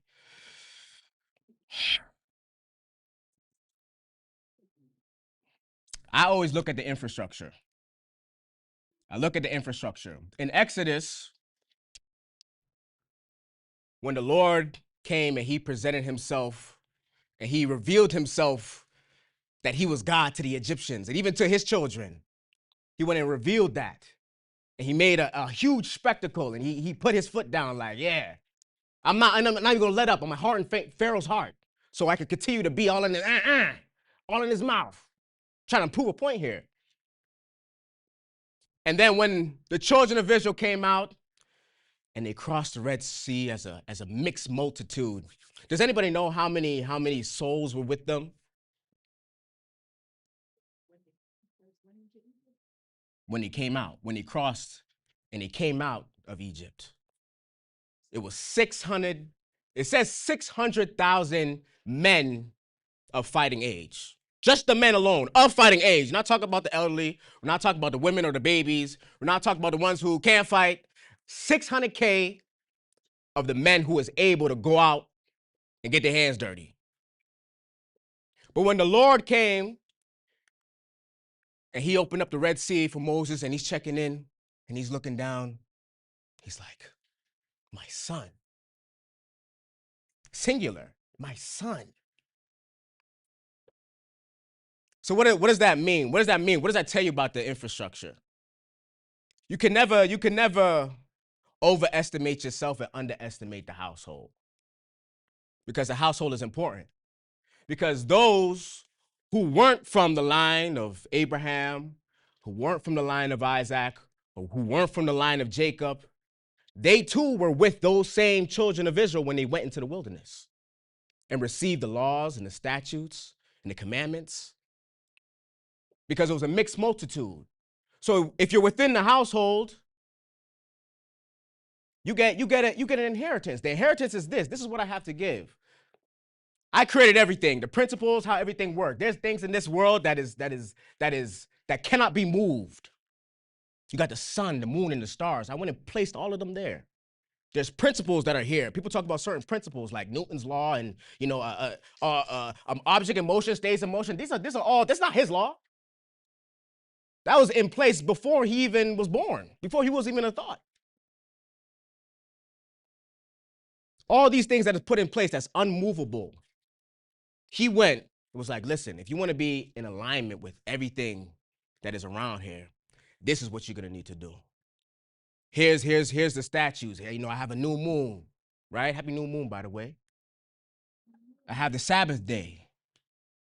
I have the Passover days. This day is gonna be a memorial unto do. Remember this day. This is family business. I only deal with people who understand This is when I look at the scriptures, I think it's so refreshing when I put myself into the scriptures. When I read the scriptures and I look and I see, yo, that's black people, how black people act. You think of Moses, and in Exodus 3:15, when he's speaking to God and God's giving him the rundown, telling him, look, this is what we're gonna do. This is what we're gonna do. I'm gonna send you in, you're gonna get my children out. You're gonna go into a land that you don't know. The Amorites are gonna be there, the Hittites are gonna be there, all these other nations are gonna be there. And you're gonna go and that land is gonna be your inheritance. He went and gave him the rundown. And he went and told him, and what did Moses tell him? He was like, okay, wait, hold on, wait. This is a lot. This is a lot to process right now. Hold on. Before we even talk about going into that land, because that's crazy. First off, that's a crazy idea. But first, before I even talk to them, what am I gonna tell them?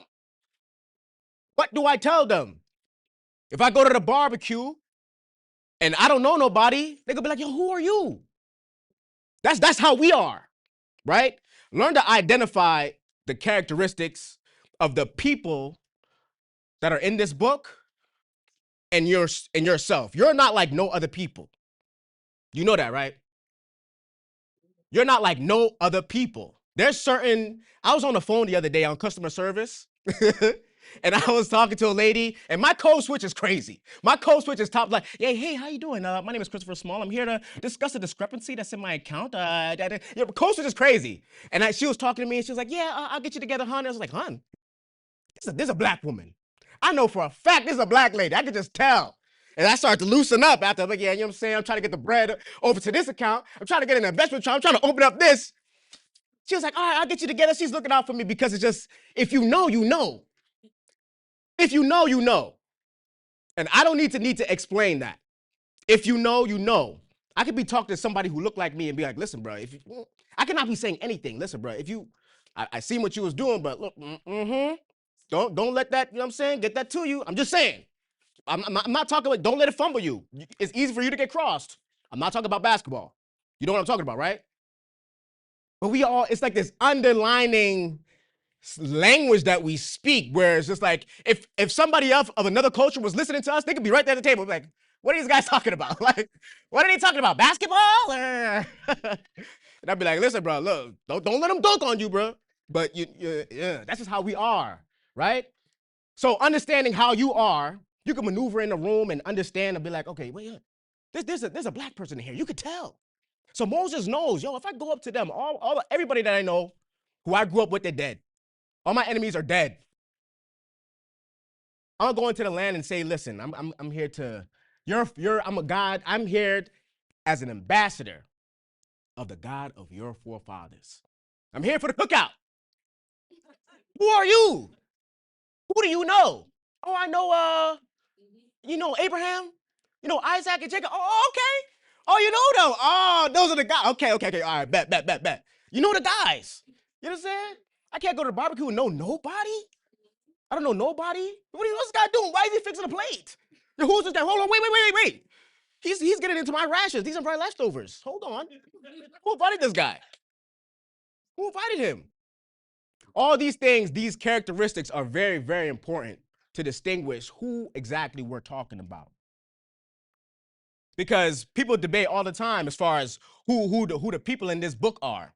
You know, I was talking to somebody as far as the Bible's concerned. This book here is the most valuable political real estate in the world. You know why? Because it gives legitimacy.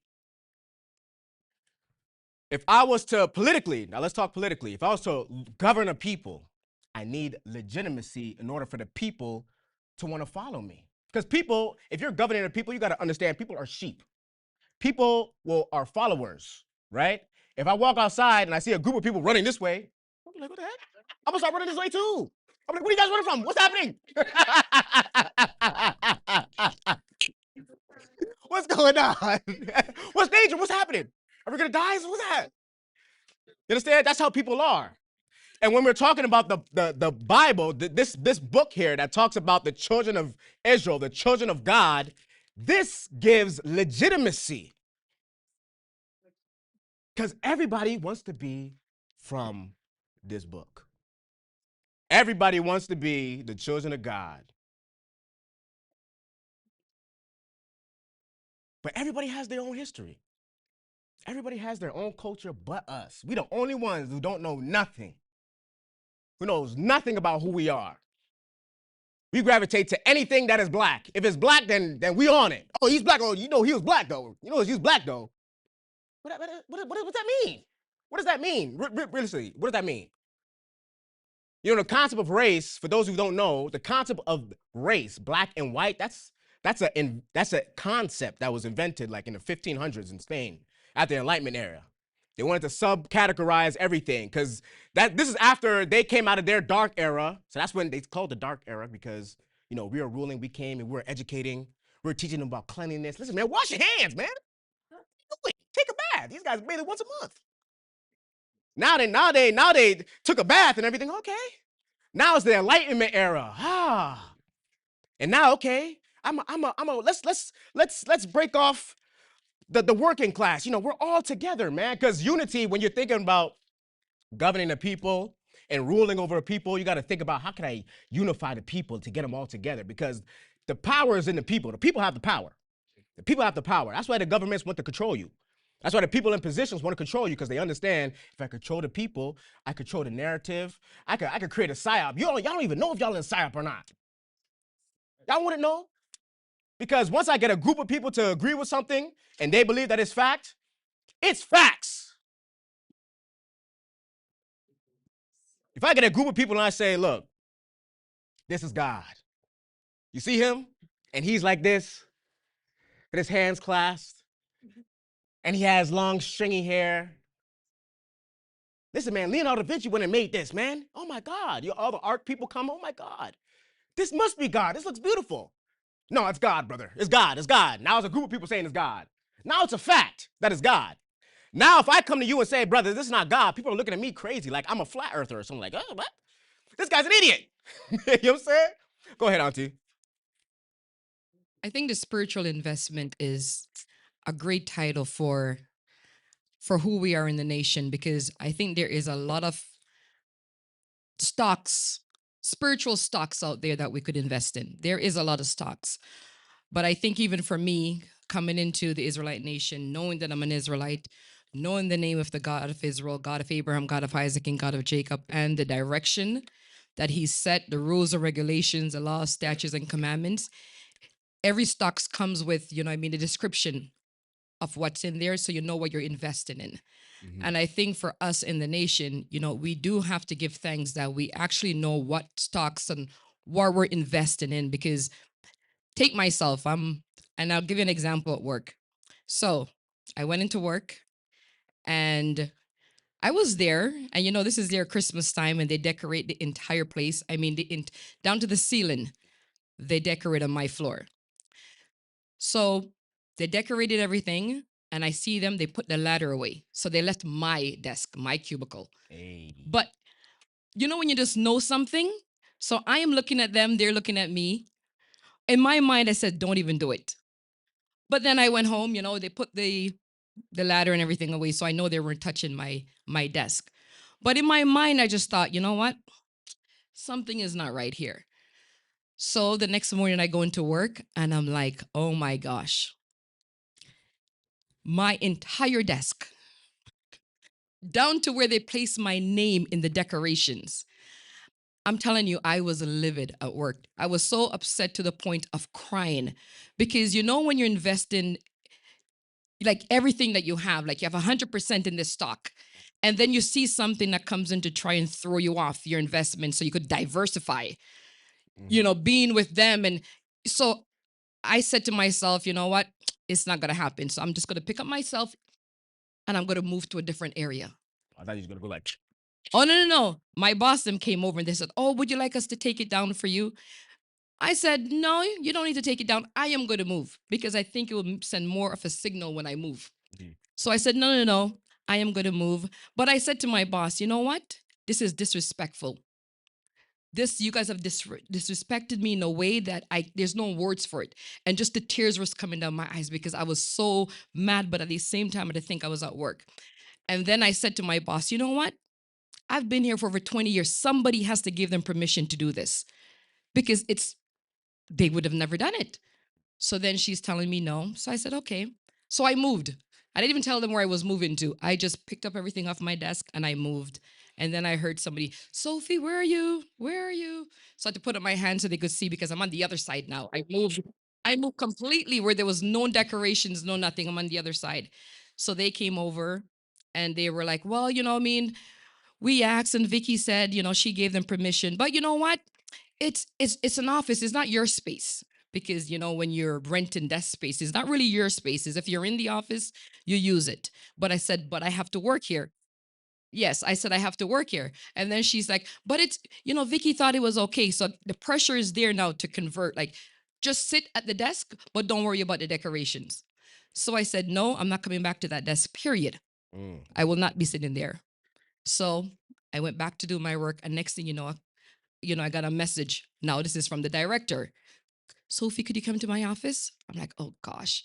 So I went into her office, I sat down, and this is the director. I mean, apology from top to ceiling. It is not me. I don't know what happened.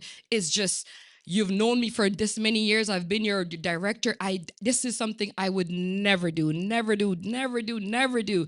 I said, okay, Vicky, you know what? No problem. Now it's time comes for her. This is December, so this is her last, you could say, days after maybe 45 years she's been at the company. So now she's leaving the company, and she had a going away celebration. So I said, you know what? She was good to me. I said, God of Israel blessed me when it comes to work. So she was good to me. So I went to the celebration. But at the celebration, again, they start doing the Merry Christmas salutes. And I'm like, oh my gosh, I'm sitting in the midst of all these, they're in their red sweaters and whatever. I said, okay. But then she comes over and she goes like this to my neck, right at my neck. And she's like, I want to tell you something. But now the entire table, over 30 people is listening. But she's just telling me, she thinks, I just want to tell you something. I know you don't do this. I know this is not of you. I know you wouldn't have come if I wasn't going away. So I just want to thank you very, very much for coming out, for supporting me, and for saying your goodbyes. But I know this is not you, and this will be your last time coming. I said yes. So before they now doing the Merry Christmas, they all changed at the table because I was not putting up my glass. So they switched it to what Vicky said. Thank you for coming. So the entire table, entire room, every time they do their salutes, it was a thank you for coming. And it was all centered around me just coming to this going away. But I'm saying if your investment wasn't like, if you're not all in with the God of Israel, you're easily swayed because I'm telling you, this company is 1,700 people. And for one person, director, the president, the CFO, I'm just one person. I don't need all this spotlight on me, but I guess it is on me for just the basic thing. No, I don't celebrate. I'm not partaking. Remove my name from the Christmas stuff. Everything changed. And I don't think it would be the same if I wasn't the way that I am there for over 20 years. So your investment, you have to be all in, and you can't diversify too much. The God of Israel, he diversified by doing a little bit of the, okay, let the Gentiles come in, because again, he wanted structure and obedience, which we're not. But again, you can't diversify so much where your focus is gone. And I think I'm just very thankful that I am focused in the nation, because if I wasn't, I'm telling you, this would have been the year, because it was beyond anything that I've ever seen there, where it's me against them, like fully against them. But because my investment was good, I'm still there, and they had to conform, not myself. Peace. You should have asked for a bonus. You should have been like, for my pain and suffering, it'll be X amount of dollars. You can't do that? Oh, you checked it? Oh, well, at least you tried. You know what I'm saying? Yeah, yeah. Now you know you can't do it. You miss all the shots you don't take. Wait. Yeah, that's right. You know what that reminds me of, Auntie Sophie? When we're talking about investing, and it's interesting you brought this up, because now I'm gonna have to pivot now. Because the reason why why me and Ezekiel picked this title, because I feel like we're all investors. I said that in the beginning. You're gonna invest regardless, whether you like it or not. It's not even about diversifying or diversifying my portfolio into this. It's just like, you're going to invest. You will invest. It's like when the scriptures say you can't have two masters, you'll love one and hate the other. It's like you will have a master. You understand what I'm saying? Like, I feel like even human beings, how man was even put together, we were made so that we can worship, so we can look up and try to get closer to God in some type of way, whether it be physically with the Tower of Babel, whether it be looking up at the stars and pontificating and, oh, that must be the Saturn and Jupiter, and what's further behind that? And actually, it's 50 million light years away. Like, that's, man is always gonna look up at something greater than himself to be in awe of. That's why even in scriptures, when it talks about the moon and the stars, he's like, don't worship these things. I know you're going to be in awe of them. I did a great job. You know what I'm saying? I did a great job making them. But that's not for you to worship, because it's like in your nature to do these things. Similar to investing, is you're going to invest. And it's all about respect, Auntie Sophie. Just like how you're saying, it's all about respect. And when me and Ezekiel thought of the title about spiritual investment, we're thinking about our own investment that we have made. The investment of a lot of people that they've made, and people pulling out and cashing out on the investment. That's really what was the title. That was on my mind when I was thinking of that. Is people cashing out. People, I'm selling all my iPhone stock, but I still got an iPhone. I'm still about to buy the other iPhone 6. Or wait, we're way past 6 now. Where we at? 17? Oh, I'm not keeping up. I still got the 12. I still got the 12. My 12 is holding up. I just cracked my screen though. I might have to upgrade. But you still gonna buy the new iPhone when it come out, but you selling all your iPhone stock? That don't make any sense. You know, in James 1, it says that the Lord, there's no variableness in him. You know what variableness means? It means that he doesn't change. He remains the same from the beginning to the end. Now, with that information, you got to ask the right question. All right, boom. So how does this man operate if there's no variableness in him? You know, you look at his interactions with the ones that he had favor with. You look at Abraham, you look at Isaac, you look at Jacob. You look at principles like sacrifice and how that was a foundational thing from the very beginning. You know, show me, are you willing to sacrifice? Because if you are willing to put in that investment, you're going to reap what you sow, right? This is the characteristics of the God that we serve, the man that we serve. Go ahead, Ezekiel. You know, I really do appreciate that. You know, there is no variableness in the Lord, and that's a huge point, because there are billions of people out there that would say, "Oh, the God of the Old Testament, that's a different God," but then in the New Testament, it's a brand new God, and so it's like they justify why they only look at the New Testament, saying that this God is different, he's more nicer now, and all these other things. But yeah, the scripture says there is no variableness within the Lord, so he doesn't change. He's consistent. He's authentic. He's principled. But it just goes to show you the rest of the world and how they think about things, and how their belief system is always shifty and faulty by what they're feeling, what they want to believe. They go to, I guess, quote unquote churches or shrines by what works with them. If it aligns with them, they will go with it rather than them aligning themselves with what they believe in or to a higher authority, if that makes sense. It's like a confirmation bias. They really want to Yeah. do whatever they want to do, but they're trying to find something that allow them to do that in what they would think would be a righteous way, right? And not feel guilty. No, the Lord said, just come as thy be, as me. And this is me. I'm me. I'm here. You know what I'm saying? Take me, accept me for how it is. But no, there's like I was saying, no variableness in him and how he deals with his people, the structures that he puts in place.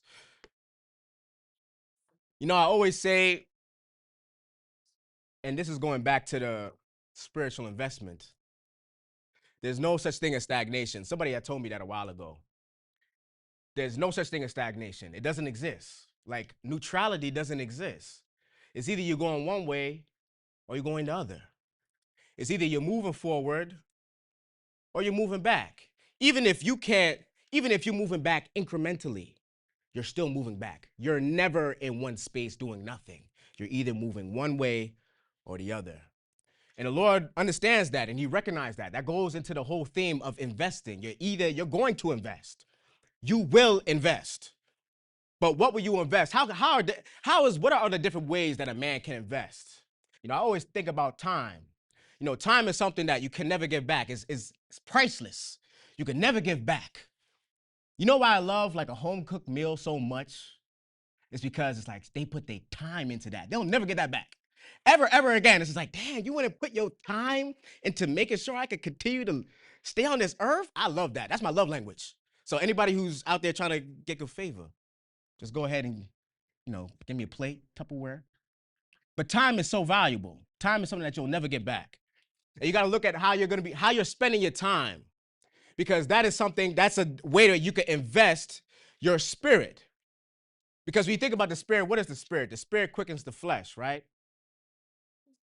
So depending on the spirit, it could quicken me to do a whole lot of different things. It could quicken me to spend my time doing certain things.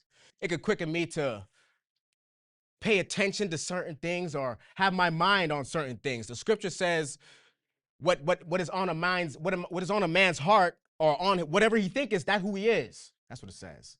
Whatever a man thinks, that's who he is. So whatever you even think about is a way for you to invest yourself spiritually into anything, whatever it is. This world is governed by the Spirit. I always say that. This world is governed by the Spirit. Everything is spiritual. I was reading a scripture and it said, if ye are spiritual, if ye be spiritual. And I was like, everybody is spiritual. You understand? If I'm talking to Auntie Shernette, I'm not talking to the vessel that I'm looking at right now. I'm talking to the spirit that is within her, right? That's why we worship a God of the living and not the dead. That's why even how we bury our dead is different than any other nation. Because we understand that as soon as the spirit and the soul leaves that body,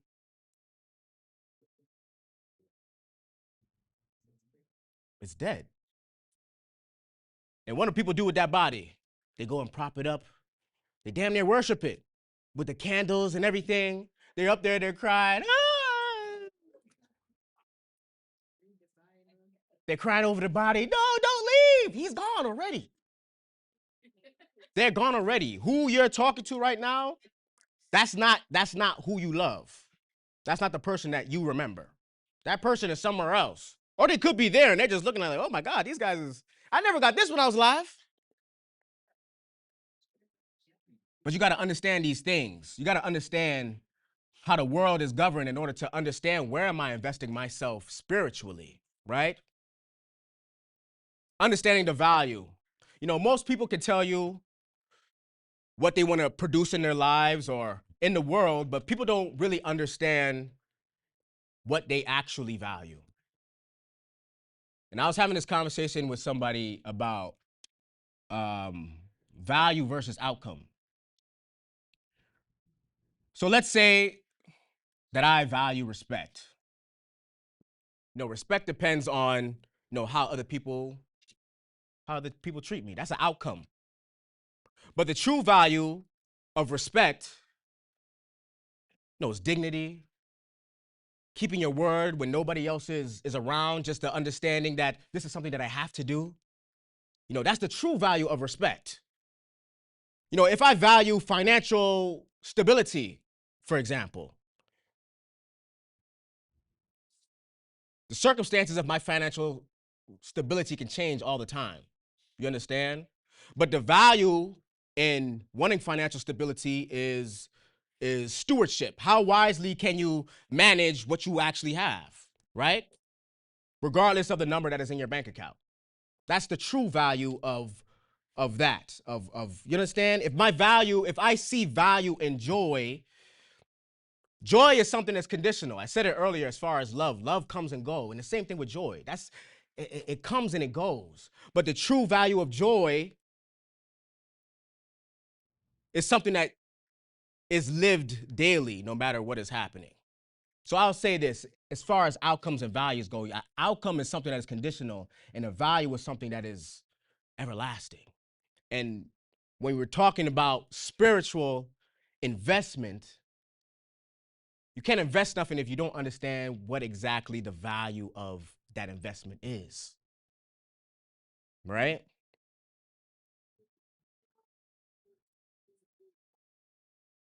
I think somebody said earlier this week, I'm having so many conversations this week, but we're talking about spiritual warfare. And on that same topic of outcomes and value, we're talking about spiritual warfare, and it's like the outcome of warfare is normally somebody is going to be death. Like something has to die. And that could be a good thing, that could be a bad thing. You know, if you think about death, people always think about mourning or think about loss, but it's a separation of something. When you die, when a man dies, even in the scriptures talk about he gave up the ghost. You know, that spirit is separated from that body. The soul is separated from the body, right? Something needs to be separated in order for something else to come to life, something else to live everlasting, right? Sometimes you gotta, something has to die in order for there to be any type of value to be garnered or any type of value to be taken from that investment. So you always got to remember the infrastructure, because people will come and they'll see the value. They'll see the value in the scriptures when it talks about Deuteronomy 28, verse 68, when it talks about the curses. It's like, oh, wow, I see that I'm the people of this book. There's value in there because I'm uplifting myself in understanding that I'm these people. But to be a worksman, to be a true investor, I should say, because I should go back to that. To be a true investor, you have to understand that this is not a feel-good project. You don't invest in something just to say, man, I'm investing, man. I'm an investor. You understand? I'm an investor. I invest. Okay, what's your portfolio looks like? I mean, I haven't got anything yet, but I'm an investor. It sounds good, don't it? It sounds real good. But if your portfolio isn't up to par, you got to question that. It's real questionable, man. A real questionable portfolio you have there. Can't be a feel-good project. I can never come into this house, into this infrastructure, and think that I'm coming in here just for the sake of giving a name, another title unto myself. I am now a child of God. In Romans 9, it talks about the giving, how you have the services of God and the covenant and the giving of the law, all these things. It sounds so great, a peculiar treasure. Yes, that is me. But what does that really mean, though? Where is the value in any of that? Where is the value in calling yourself anything if you're gonna take one piece of the book and then throw out the other part? Where is the value in that? There is no value in that. It's called throwing the baby out with the bathwater. That's what they call that. You're throwing the baby out with the bathwater.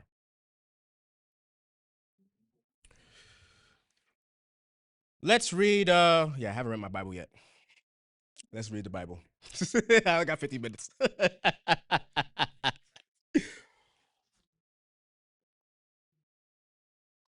Because I love that everything that we talk about within this house is written. I don't speak anything. You don't listen to me. You don't listen to Elder Andel. You don't listen to Elder Shadrach. You listen to what is written, right? Everything that we do is what is written, right? And again, I have to say spiritual investment, because you have to understand the infrastructure in which you're investing into, right? You got to understand who you're dealing with. So in Romans 10, verse 14, and before I even read this goes back to even what I was saying as far as you're going to invest in what you believe in, because that's what it really boils down to. What do you even believe? Because if you believe that you're a children of this book, if you believe that when you read Deuteronomy 28 that is speaking about me, when you read in Psalms about how they're downtrodden and the sorrowness and how they're so soulful in black people, you already know, we don't need nothing in order for us to be top charts in entertainment, whether it be poetry, whether it be spoken word, whether it be music. That's the characteristics of these people. And you can read in Psalms, they're just like, oh my God, I know this person is black. If I could look at all these things and I can understand, okay, there's no variableness in the Lord, I gotta know what I'm dealing with. I gotta know the infrastructure and how this house is built. So Romans 10, verse 14 says, it's all about what you believe. How then shall they call on him in whom they have not believed? How can you call on somebody that you don't even believe in? And how shall they believe in him in whom they have not heard? How can you call on something that you do not believe? And how can you believe in something that you've never heard of? It's plain and simple. And how shall they hear without a preacher? This is the system and processes of how it goes. It lays it out perfectly. If you got to believe in something, let's read it again. How then shall they call on him if they do not believe? If you want to believe, you got to believe in something to call upon it. You got to believe in the God of Abraham, Isaac, and Jacob in order for you to call on him. Otherwise, it will be in vain. So you have to believe. Okay, what does it take for me to believe? And how shall they believe in him of whom they have not heard? Well, I have to hear of the name in order for me to believe in this man and what he does. I have to believe in, okay, how he deals with his children. I have to believe in, okay, this is okay, when he chooses somebody, this is who he deals with. And if they're not doing their job, they're taken out of that position. Okay, this is the variableness that we're talking about, right? How then should they call on him in whom they have not believed? And how shall they believe in him in whom they have not heard? And how shall they hear without a preacher? So somebody has to come and tell you, right? It's like everything in this life, like even understanding spiritual things, it's like everything in this life is like outside of you. Even when, because I write music, and I was writing a song the other day, and I was sitting there and I was listening, and it just came to me. And I was like, oh man, this is what it's gonna be. And it didn't feel like it came from me. You understand what I'm saying? Like it came from somewhere else. Like I was gifted that. Like you gotta think of concepts like when you talk about the spirit of truth and the spirit of understanding. Like that spirit is not gonna come from within you. That spirit is gonna be gifted unto you. It was a gift, right? And it says, and how shall they hear without a preacher? And how shall they preach except they be sent? As it is written, how beautiful are the feet of them that preach the gospel of peace and bring glad tidings of good things. But they have not all obeyed the gospel. This sounds very familiar.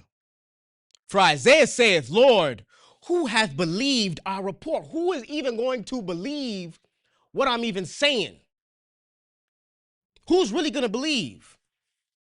And it says it there. It gives you the system of processes. There has to be somebody that is sent. And I was not sent. I know for a fact I wasn't sent. And if somebody was sent to you, somebody was sent unto them. Somebody taught them, right? You got to boil it all down. Who was sent to you? Who taught you about who you are?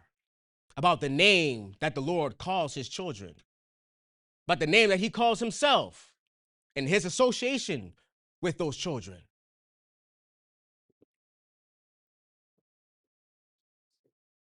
Verse 16, but they have not all obeyed the gospel, for Isaiah saith, Lord, who hath believed our report? So then faith, listen to this, so then faith cometh by hearing, and hearing by the word of God.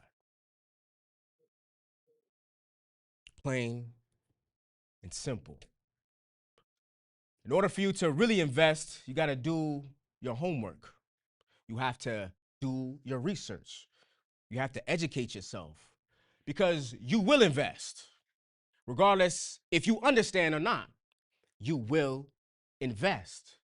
Now, the question is, what are you going to invest into?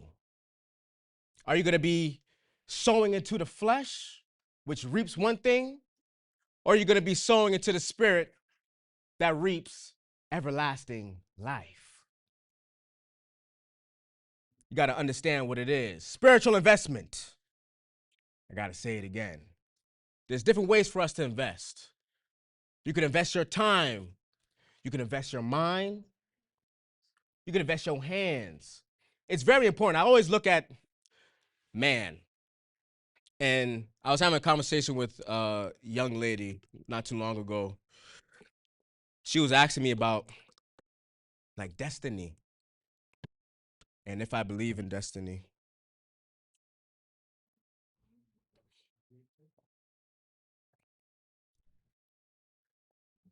And I believe in the word of God. I believe in the scriptures that are written because it even says in there, who is man that God even takes account of him? Who is man? He should be mindful of them. Who is man that he should even take his time out to even give the laws and the statutes and the commandments? Who am I? It's written that the Lord, when he went and made man, he said he was grievous after he had made man. Like he had made a mistake. Like when it says that you're made in the image and the likeness of God, like what does that really mean? Where's the value in understanding that? And the work that you need to do in order to get any type of fulfillment with your investment. Where's the value in that? Like you're not at the whims of this world to where you're going outside and wherever the wind blows, just like, oh, this is just life is life. And like, no, you gotta take it by the collar and yoke it up sometimes, you know? You gotta take it by the horns and understand if the Lord says that faith without works is dead and that I am the worksman, what kind of work am I supposed to be doing? What's the work that I'm supposed to be doing in order to reap from that investment? Because I'm going to invest. And if you're trying to invest over here at the Israelite Nation Worldwide Ministries, in order for you to reap what you sow, what does it say? It's written already. We don't come up with our own doctrine. Everything that we teach is written already. It says it. In order for you to reap what you sow, you have to faint not. And if you're going to invest your spirit into this household, understand that it is a household. It's a household. You can't sit down at the table and you can't come in and make a food and make your plate and then walk outside and eat on the porch. Like, what are you doing? Come sit at the table. What are you doing? Come sit at the table. We're eating as a family. Like, what? Understand the rules of the house if you're going to invest here, because it all boils down to what you believe. And I truly believe that people choose what they want to believe. Like Minister Ezekiel had said earlier, as far as all these different indoctrinations that you see in this world, people are just looking to choose and find what they want to invest their spirituality in so they can do what they want to do. I want to do this. I want to live my life and I want to be God. So, okay, what is going to align with how I want my portfolio to look, right? But the thing with investing is anything that where you could put in and get the money immediately is a scam. It's 9 times out of 10 is a scam. You're getting scammed, buddy. You're getting scammed. Like, oh no, brother, just put $60 and give you $60,000. I just need $60 so I can open you have access to it. Oh, word? You sending the 60,000. Oh, brother, I need another 600 in order for you to open up. No one else has been scammed. Everybody's bangs on them. He got me through the processing. I was in the sales funnel. I'm like, really? See, $60 and 600 back? Okay, what are you investing in, brother? No, you're getting scammed. Anything that is worth anything in this life, you have to wait. In the scriptures, it says, let patience have her perfect work within you. Let her have her perfect work within you. It's perfect. Let her do her thing. But you're going to have to wait. If you put the seed in the soil, you can't expect a instant fruit. What is it called? GMO? Instant fruit. You going to die, brother. Oh, man, it tastes good now. Man, you made this quick. 20 years down the line, yeah, they're having a recall on all fruits that was instantly made. We have a civil lawsuit going on. Like, oh my God, your hair start falling out. What the heck is happening? You got to understand what to invest in. 9 times out of 10, if it's a feel good project, if you're going in and it's just like, man, just come as you are, man. Just come as you are. It's a scam. It's a scam. Come as you are, man. Are you trying to be saved? Oh man, where the plate at? Get the collector. He trying to be saved. Come on, save him, save his account.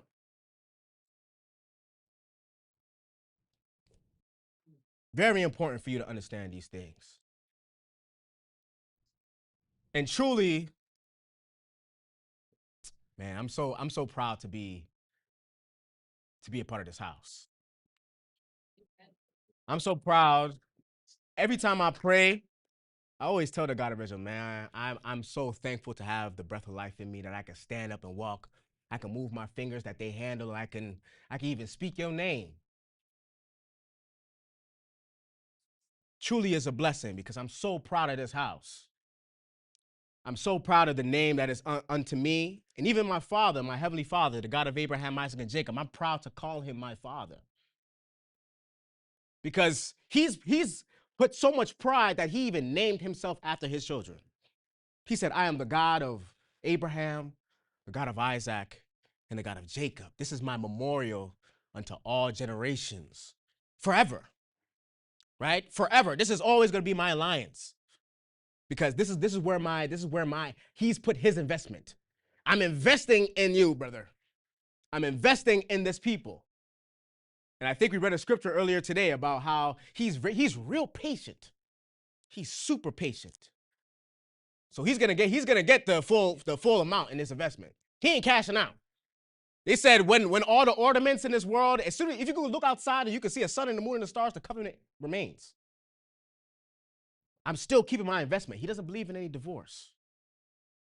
So understand these things. Understand where your spiritual investment is because the Lord has already invested in you. He's already invested and he's about his money. He don't play around his money. You understand? He'll play around his money. I'm getting my return. You guys are not going nowhere. And Deuteronomy says you're going to be sold as bondwomen, but no man can buy you because you've been purchased from days of old. So understand where your investment is. And with that,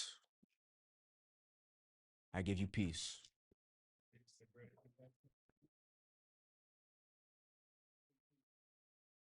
Yes.